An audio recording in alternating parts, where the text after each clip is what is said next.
Hi everyone, আশা করি সবাই খুব ভালো আছেন।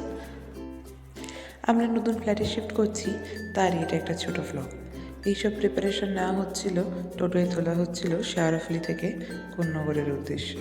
টোটো করে সমস্ত মাল, জেনারেলি যেগুলো আমরা বিয়েতে পেয়েছি সেই সব গিফট, সাথে আমাদের ডেলি ওয়্যারের কিছু জিনিসপত্র নিয়ে রওনা দিয়েছিলাম আমাদের নতুন ফ্ল্যাটের উদ্দেশ্যে।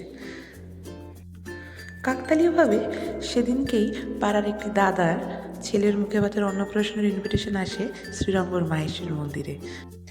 যাওয়ার পথে রাস্তায় টোটো দাঁড় করিয়ে মন্দিরে ঢুকে মন্দিরের প্রণাম এবং অনুষ্ঠান অ্যাটেন্ড করা হয়ে যায়।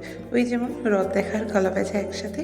এই হলো আমাদের মাহেশের জগন্নাথ মন্দির, আমাদের জগন্নাথ, বলরাম আর সুভদ্রা। পুরীর পরে কিন্তু মাহেশের রথ সেনায় পরে দেখা যাবে। এই হলো আমাদের ফ্ল্যাট, এই হলো জিনিস রাখা। ওই যে দেখা যাচ্ছে আমার বর হেঁটে বেড়াচ্ছে।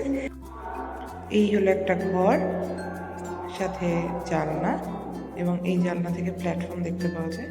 এটা একটু আরেকটা ঘর যেখানে আমরা এসে এটা প্লাস্টিকের উপর চাদর পেতে বসেছিলাম, আর ভীষণ নোংরা ছিল ফ্ল্যাটটা। সব জিনিসপত্র মোটামুটি রেখে আমরা একটু বসে রেস্ট নিয়ে বেরিয়ে গেছিলাম দুপুরবেলা একটু খাবার খেতে।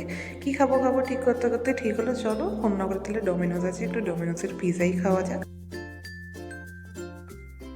খাওয়া দাওয়া করার পর চলে এসেছিলাম বাড়ি। আরও কিছু জিনিসপত্র ফ্ল্যাটে আনার পর একেবারে শিফট করে যাব আমরা ফ্ল্যাটে।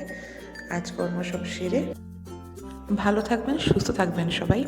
দেখা হচ্ছে পরের ভিডিওতে। যদি ভালো লেগে থাকে ভিডিওটি তাহলে লাইক করবেন অ্যান্ড ফলো ফর মোর।